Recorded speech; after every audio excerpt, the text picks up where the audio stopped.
नमस्कार, मी गुरुराज. न्यूज अनकटमध्ये आपलं स्वागत. पाहूया टॉप 10 घडामोडी. महायुती सरकारच्या महत्त्वाकांक्षी मुंबई मेट्रो 3च्या सिप्स ते बीकेसी या पहिल्या टप्प्याचं उद्घाटन पंतप्रधान नरेंद्र मोदी यांच्या हस्ते होण्याची शक्यता आहे. ऑक्टोबरच्या पहिल्या आठवड्यात या 12 किलोमीटर लांबीच्या पहिल्या टप्प्याचं उद्घाटन होणार असल्याची माहिती सूत्रांच्या वतीनं देण्यात आली. प्रहार संघटनेचे प्रमुख आमदार बच्चू कडू हे काल नाशिक दौऱ्यावर होते. देवळाच्या उमराणा येथील जाहीर सभेत बच्चू कडू यांनी राज्य सरकारच्या मुख्यमंत्री माझी लाडकी बहीण योजनेवर सडकून टीका केली. तुम्ही काय आम्हाला योजना देता? आमच्या कांद्याला भाव द्या. आम्ही प्रत्येक आमदाराला वर्षाला 4 क्विंटल कांदा, मुख्यमंत्र्यांना 15 क्विंटल कांदा, तर पंतप्रधानांना ट्रकभर कांदा मोफत देऊ, अशी टीका त्यांनी यावेळी केली आहे. तर केंद्राच्या निर्यात शुल्क रद्द करण्याच्या निर्णयाचाही कडू यांनी चांगलाच समाचार घेतला.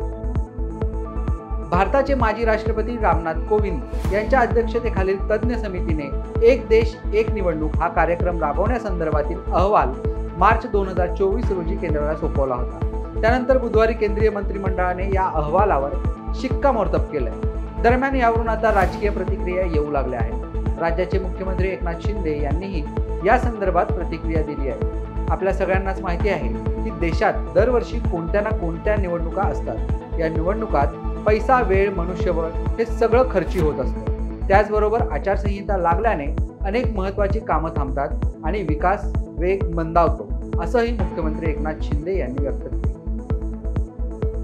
विधानसभा निवडणुकीसाठी भारतीय जनता पक्षाकडून नियोजनाला सुरुवात झाली असून बूथ पातळीपर्यंत प्रक्रिया निश्चित करण्यात आली आहे. मागील विधानसभा निवडणूक आणि लोकसभा निवडणुकीत नागपूर जिल्ह्यासह विदर्भात महायुतीला अपेक्षित जागा न मिळाल्यामुळे पक्षाकडून विशेष पावले उचलण्यात येत आहेत. या अंतर्गतच केंद्रीय गृहमंत्री अमित शाह हे स्वतः नागपुरात येऊन विदर्भातील जागांचा आढावा घेणार असून ते 23 सप्टेंबर रोजी कोर कमिटीच्या सदस्यांसोबत संवाद देखील साधण्याची शक्यता असल्याची माहिती पक्षातील उच्चपदस्थ सूत्रांनी दिली आहे.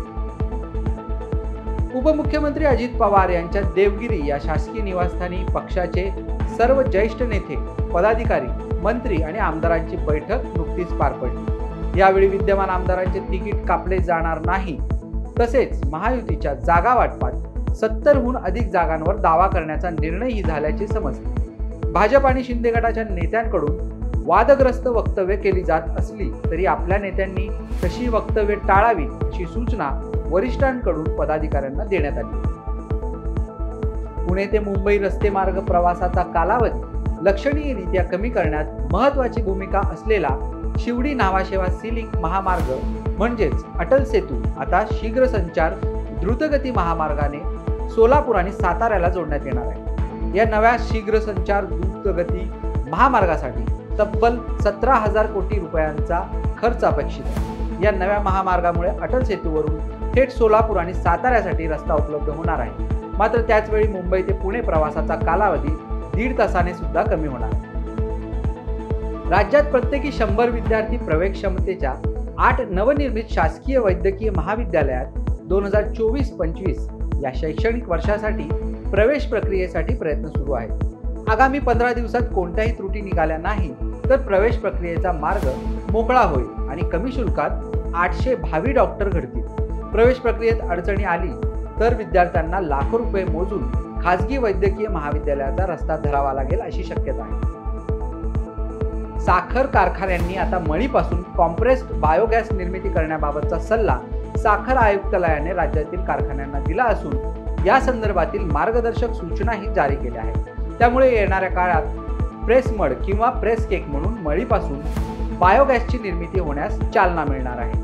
महाराष्ट्रातील साखर कारखान्यांना बायोगॅस उत्पादनांसाठी फीड स्टॉक म्हणून प्रेस मडचा वापर करून अतिरिक्त कमाई करण्यास मदत होऊ शकते. प्रेस मड पासून कॉम्प्रेस्ड बायोगॅस तयार केल्यास त्याचा उपयोग साखर कारखान्यांमधील कचरा व्यवस्थापन समस्या सोडवण्यासाठी, शाश्वत ऊर्जा स्रोत निर्माण करण्यासाठी आणि आपल्या जमिनीत सेंद्रिय खताचा पुरवठा करण्यासाठी होणार आहे. नाफेडच्या कांदा खरेदीत चौफेर भ्रष्टाचार करण्यात आला आहे.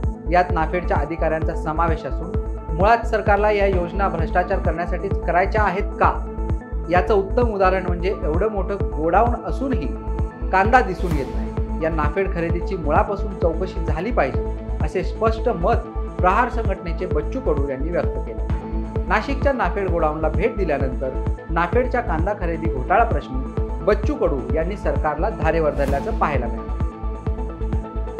लवकरच सणासुदीचा हंगाम सुरू होत असून या काळात महागाई वाढू नये म्हणून सरकार प्रयत्न करत आहे, कारण या काळात महागाई वाढणार का असा प्रश्न लोकांच्या मनात आहे। अलीकडेच सरकारने खाद्यतेल आणि इतर वस्तूंवरील कस्टम ड्युटी वाढवण्याचा निर्णय घेतल्याने महागाईत वाढ झाली होती। मात्र आता या सणासुदीच्या काळात महागाई नियंत्रणात राहील, म्हणजेच देशातील सर्वसामान्यांवर बोजा वाढणार नसल्याचा दावा सरकारने केला। त्यासाठी कमोडिटी उत्पादनांचा व्यवसाय करणाऱ्या कंपन्या आणि व्यापाऱ्यांनाही सूचना देण्यात आल्या आहेत। तुम्ही आम्हाला योजना काय देता त्यापेक्षा कांद्याला भाव द्या, बच्चू कडू लाडकी बहीण योजनेवर कडाडले आहे।